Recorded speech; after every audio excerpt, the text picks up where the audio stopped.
Cette vidéo devait sortir un petit peu en avance, mais elle a pris du retard à cause de la météo parce que je voulais tourner cette vidéo dehors. Et vu qu'il pleuvait tout le temps, bah, je profite du seul moment de cette journée où il fait beau, quoi. Oui, je suis pas encore au stade où je suis prêt à me mouiller pour vous. Les petits secrets et les easter eggs cachés sont des choses que j'aime découvrir dans les jeux vidéo.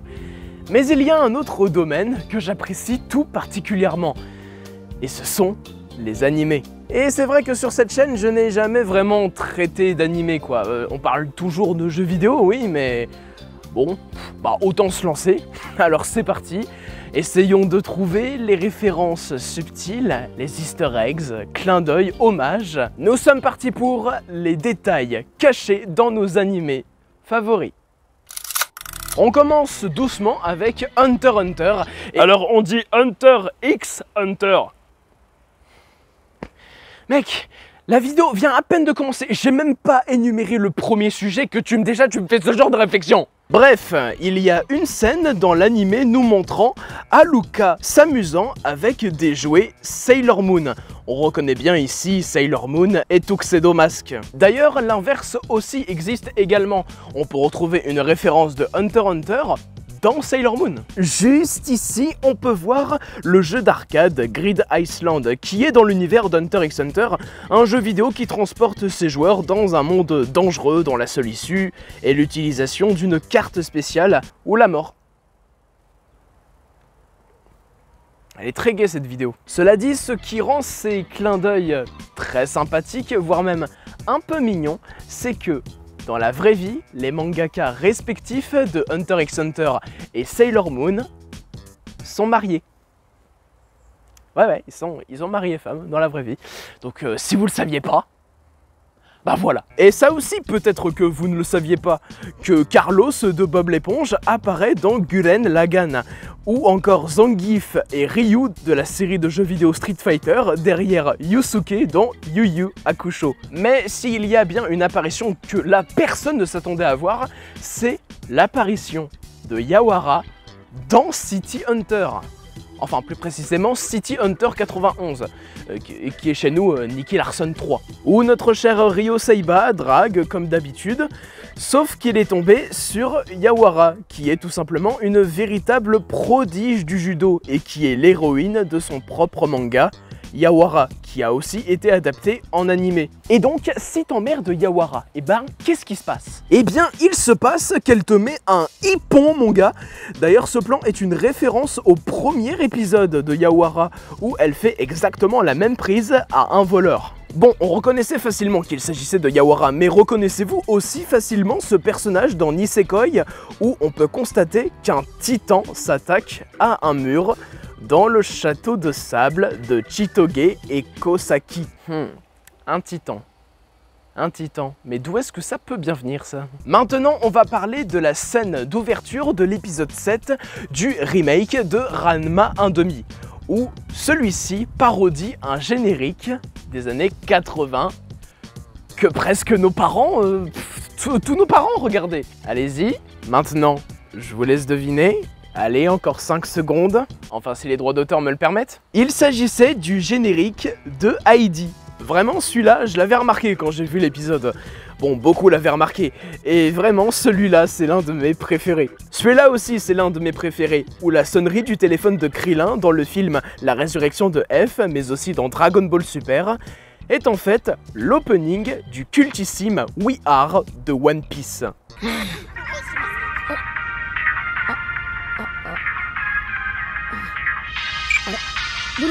Tandis qu'on peut retrouver la Piuta et le château ambulant issu des films Studio Ghibli dans Angel Beats, nous pouvons aussi retrouver dans le 49e épisode de My Hero Academia, Scar de Full Metal Alchemist, apparaissant brièvement lors d'une prise de vue de la foule. Pas si étonnant hein, quand on sait que les deux animés sont réalisés par le même studio, le studio Bones. Nous avons sinon Jean-Jacques Leroy de Yuri on Ice, habillé comme Eric Cartman dans South Park.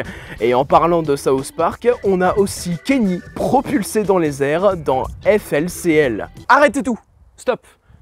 Maintenant, vous savez c'est quoi? C'est l'heure de l'instant.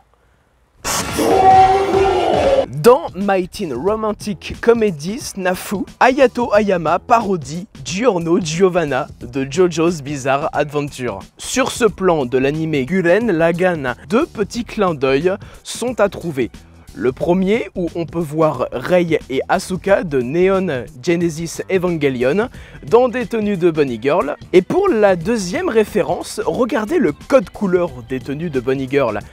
Il rappelle curieusement celui de Daikon dans Daikon 4, œuvre reconnue comme l'une des séquences animées les plus importantes dans l'histoire de l'animation japonaise. J'en ai même fait une vidéo si ça vous intéresse. De plus, ce qui est génial, c'est que Evangelion et Daikon sont produits par le même studio, Gainax, qui n'existe plus aujourd'hui.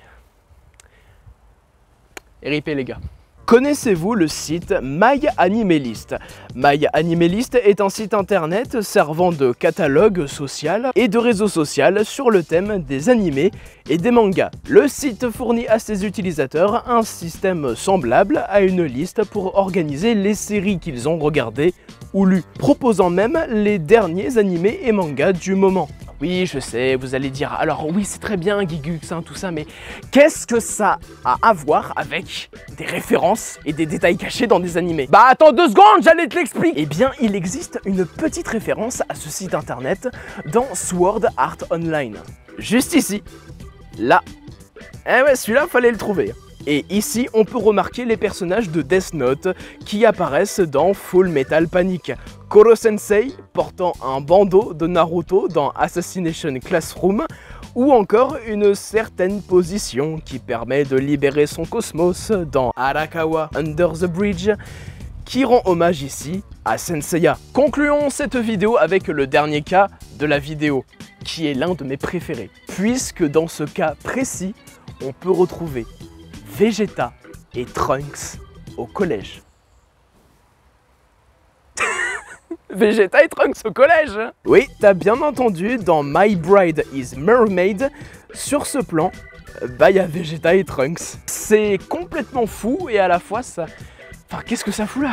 En tout cas, j'espère que cette vidéo vous aura plu. Si celle-ci vous a plu, n'hésitez pas à lâcher un petit pouce bleu et à me dire dans les commentaires si vous voulez un épisode 2, parce que il y en a encore des choses à dire sur un tas d'animés qui font référence à des animés ou des œuvres de la pop culture. Et même, voulez-vous ce même genre de vidéo pour des films, des séries voilà, dites-le moi, enfin bref, dites-moi tout ça en commentaire. Quant à moi, il ne me reste plus qu'à vous souhaiter une bonne continuation sur votre navigation sur YouTube. C'était Gigux, bonjour.